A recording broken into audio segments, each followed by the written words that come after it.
Hello viewers, this is Shiv and you are watching English Shiksha. और आज हम लोग इस वीडियो में सीखेंगे एक्टिव पैसिव, जो कि होगा रिक्वेस्ट एंड एडवाइस सेंटेंस के ऊपर। यानी कि जो सेंटेंस जिस सेंटेंस में प्रार्थना या फिर कोई किसी तरह से उपदेश दिया जा रहा हो, उस सेंटेंस को किस तरह से पैसिव में कन्वर्ट करना है, वही हम लोग इस वीडियो में सीखेंगे। उससे पहले एक रिक्वेस्ट है कि अगर आप लोग इस चैनल को सब्सक्राइब नहीं किए हो तो सब्सक्राइब कर लीजिए और बेल आइकन पर क्लिक करके ऑल को सिलेक्ट कीजिए। ठीक है, चलिए शुरू करते हैं इस वीडियो को। देखिए क्या कह रहा है पहला सेंटेंस, प्लीज़ डू इट। मतलब कि प्रार्थना कर रहा है कि ये करो। ठीक है, तो प्रार्थना अगर करें इस तरह से, अगर प्लीज़ लिखा जाए किसी सेंटेंस में, तो उसको अगर हमें पैसिव में कन्वर्ट करना हो तो उस सेंटेंस के लिए हमें एक फ्रेज यूज करना पड़ता है, और वो फ्रेज है यू आर रिक्वेस्टेड टू। ठीक है, ये जो फ्रेज है यू आर रिक्वेस्टेड टू, इस फ्रेज को हमें यूज करना पड़ता है पैसिव में कन्वर्ट करने के लिए। तो हम लोग सिंपली क्या करेंगे, इसका आंसर कुछ इस तरह से होगा। देखिए क्या कर रहा है, you are requested to do it. ये होगा हमारा सही answer, you are requested to do it. ठीक है, उसी तरह से दूसरे क्वेश्चन का आंसर कुछ इस तरह से होगा। देखिए कीप ऑफ द ग्रास, इसका मीनिंग क्या हो रहा है। देखिए कीप ऑफ मतलब कि हटाओ द ग्रास यानी कि घास को, यानी कि खरपतवार को। तो यहाँ पे देखिए हमारा जो ज़मीन होता है उसमें अगर किसी तरह से फसल लगाया गया हो तो उसमें खरपतवार भी उगता है, और उसी को हटाने की यहाँ पे बात कर रहा है। ठीक है, तो यहाँ पे देखिए ये जो सेंटेंस है इसको दो तरह से आंसर किया जा सकता है। अगर इसका बोलने का टोन अगर रिक्वेस्ट हुआ, यानी कि रिक्वेस्ट करके अगर बोल रहा है, ठीक है, यानी कि प्रार्थना करके अगर बोल रहा है, तो इस सेंटेंस को हम लोग क्या करेंगे, you are requested to keep off the grass करेंगे। और अगर जनरल वे में टोन में बोला गया है इस सेंटेंस को, तो हम लोग क्या करेंगे, let the grass be kept of, इस तरह से हम लोग आंसर करेंगे।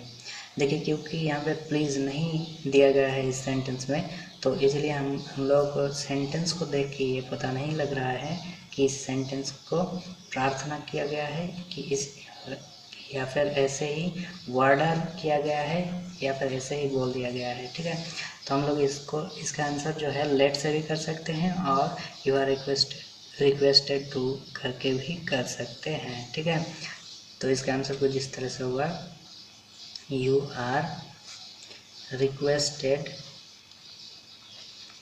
to keep off the grass। ठीक है,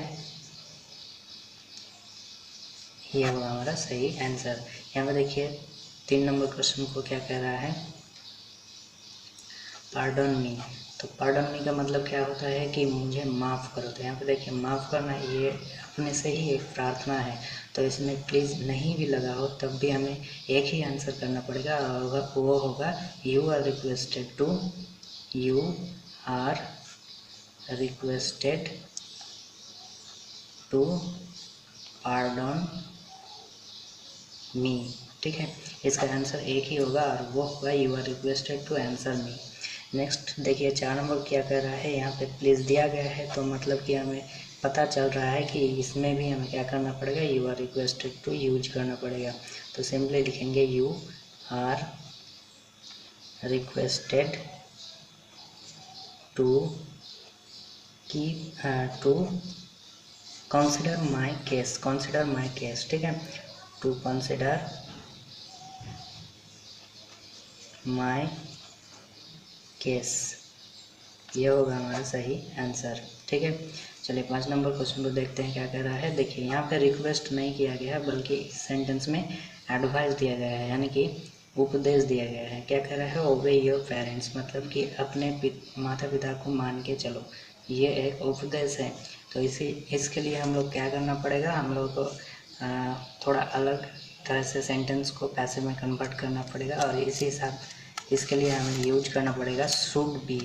ठीक है, शुड जो कि हमारा होगा ऑक्सिलियरी, मॉडल ऑक्सिलियरी, और फिर पैसिव के लिए बी। ठीक है, इस फ्रेज को हमें इस वर्ब को हमें यूज करना पड़ेगा पैसिव में, इसको कन्वर्ट करने के लिए। ठीक है, तो हम लोग क्या करेंगे, सिंपली ऑब्जेक्ट को पहले लिखेंगे और ऑब्जेक्ट है हमारा your parents,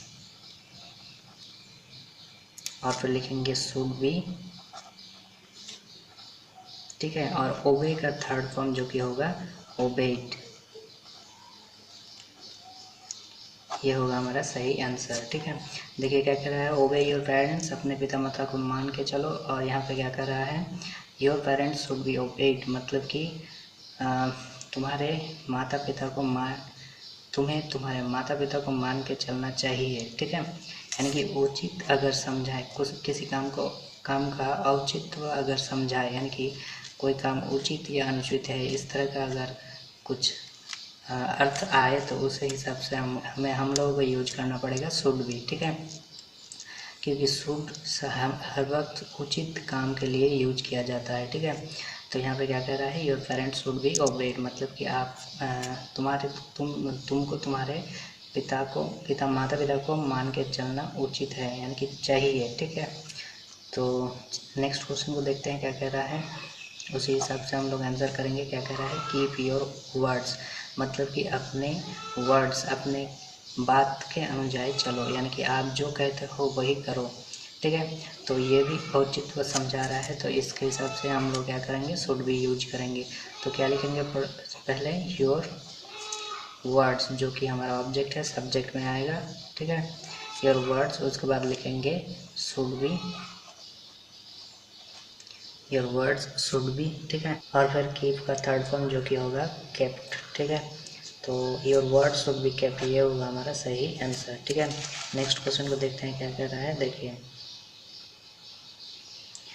save some money for hard times, मतलब कि कुछ पैसे को सुरक्षित रखो हार्ड टाइम्स, यानी कि प्रतिकूल समय के लिए, ठीक है। तो हम लोग क्या करेंगे, सम मनी जो कि हमारा ऑब्जेक्ट है उसको लिखेंगे सब्जेक्ट में, ठीक है, सम मनी, उसके बाद लिखेंगे शुड बी,